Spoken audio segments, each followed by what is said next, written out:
తిరుపతిలోని Tirupati special sub జైలును హోంశాఖ మంత్రి వంగలపూడి అనిత ఆకస్మికంగా తనిఖీ చేశారు. ఈ సందర్భంగా ఖైదీలకు కల్పిస్తున్న వసతులపై జైలు అధికారులను అడిగి తెలుసుకున్న మంత్రి ఖైదీల్లో సత్ప్రవర్తన మరియు పరివర్తన తీసుకురావడమే జైళ్ల ప్రధాన లక్ష్యమని తెలిపారు. జైలు సిబ్బంది ఖైదీల్లో మార్పు కోసం కృషి చేస్తున్నారని అభినందించారు. 120 మంది సామర్థ్యం ఉన్న ఈ జైలులో ప్రస్తుతం 140 మంది ఖైదీలు ఉన్నట్లు అధికారులు వెల్లడించారు. కేవలం 70 సెంట్ల విస్తీర్ణంలో జైలు కొనసాగుతోందని గుర్తించిన మంత్రి జైలు విస్తరణ లేదా కొత్త భవన నిర్మాణంపై ప్రభుత్వం పరిశీలన చేస్తున్నట్లు తెలిపారు. ఖైదీల భద్రతను పెంచడం ప్రభుత్వ బాధ్యత అని స్పష్టం చేశారు. అదేవిధంగా సంచలన కేసుల విచారణ కోసం ఫాస్ట్ ట్రాక్ కోర్టులు పనిచేస్తున్నాయని, అవసరమైతే మరిన్ని ఫాస్ట్ ట్రాక్ కోర్టులు ఏర్పాటు చేస్తామని హామీ ఇచ్చారు. జైళ్ల శాఖలో ప్రక్షాళన చేపడతామని ప్రకటించిన మంత్రి జాబ్ క్యాలెండర్ ద్వారా పోలీస్, ఫైర్, జైలు శాఖల్లో ఖాళీలను భర్తీ చేస్తామని తెలిపారు. పెరోల్పై బయటకు వచ్చే ఖైదీలపై కూడా నిరంతర నిఘా కొనసాగుతోందని వెల్లడించారు.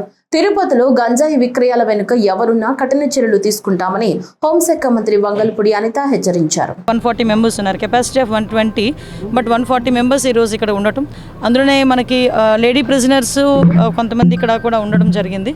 అయితే వీళ్ళకి ఒక సపోర్టివ్గా కంపల్సరీగా ఒక మంచి జైలు మనం ఇక్కడ కన్స్ట్రక్ట్ చేయాల్సిన అవసరం ఉంది. దాని మీదనే ఇప్పుడు ఒకసారి అధికారులతో కూడా చర్చించడం జరిగింది. ఒకసారి కలెక్టర్ గారితో కూడా మాట్లాడి ఇన్ కేస్ అంటే ఇక్కడ కనుక కోర్టు ఎక్కడికైనా షిఫ్ట్ అయితే ఇక్కడ దీన్ని మనం ఏదైనా అలాట్మెంట్ చేయించుకోవడానికి అవుతుందా, లేదు అనుకుంటే కొత్త ప్లేస్ ఏదైనా మన అలాట్మెంట్ అయితే కనుక జైలు అక్కడ కన్స్ట్రక్ట్ చేస్తే కనుక జిల్లా జైలు అవసరం కాబట్టి ఈరోజు అదొకటి చూసాం. ఈరోజు ఖైదీల భద్రత ఒకటి మా బాధ్యత కింద తీసుకుంటున్నాం. దానిలో భాగంగానే సుమారుగా ఈ చిన్న 70 సెంట్స్ అన్నారు నాతో పాటు, ఈ విస్తీర్ణం అంతా కూడా 70 సెంట్స్, అందులోనే దగ్గర 26 నుంచి 30 సీసీటీవీ కెమెరాస్ పెట్టుకొని కంటిన్యూ మానిటర్ చేసుకొని ఎక్కడా కూడా వాళ్ళకి ఎటువంటి ఇబ్బంది కలగకుండా చూసుకోవాలి. అట్ ద సేమ్ టైం వాళ్ళు కూడా ఒక పరివర్తన రావాలి. నేను ఇందాకే లోపలికి వెళ్ళినప్పుడు చెప్పాను ఒక మాట, హాస్పిటల్కి జైలుకి వచ్చిన తర్వాత మళ్ళీ రావాలని కోరుకోకూడదు, గుడికి వెళ్తేనే మళ్ళీ వచ్చి దర్శనం చేసుకోవాలని కోరుకోవాలి. అంతే తప్పించి హాస్పిటల్కి వెళ్ళినా అదేవిధంగా జైలుకి వచ్చినా కూడా ఎట్టి పరిస్థితులు మళ్ళీ రావాలని కోరుకోకూడదు. ఆ పరివర్తన అన్నది ఇక్కడ నుంచే స్టార్ట్ అవ్వాలి. దానికి మీరందరూ కూడా దోహదపడాలని చెప్పడం జరిగింది. ఈరోజు దాని మీదనే దానిలో భాగంగానే మేము అందరం కూడా పనిచేస్తాం.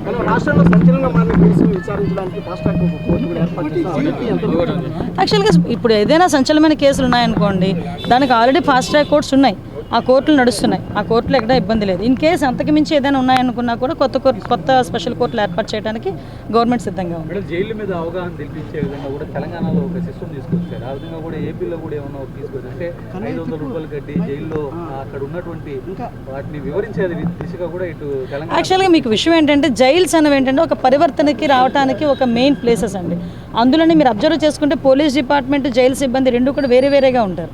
జైలు సిబ్బంది ఎలా ఉంటారంటే వాళ్ళతో కొంచెం దగ్గరగా మాట్లాడుతూనే వాళ్ళు పరివర్తన రావడానికి నిత్యం ప్రయత్నం చేస్తూనే ఉంటారు. అంటే జైలు అనేది ఒక పరివర్తనకి ఒక కేంద్రాల కింద భావించాలి.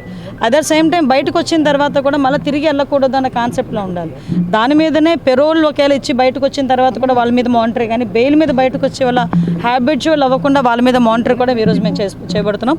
జైలుకి అయితే మాత్రం ప్రక్షాళన జరుగుతుంది.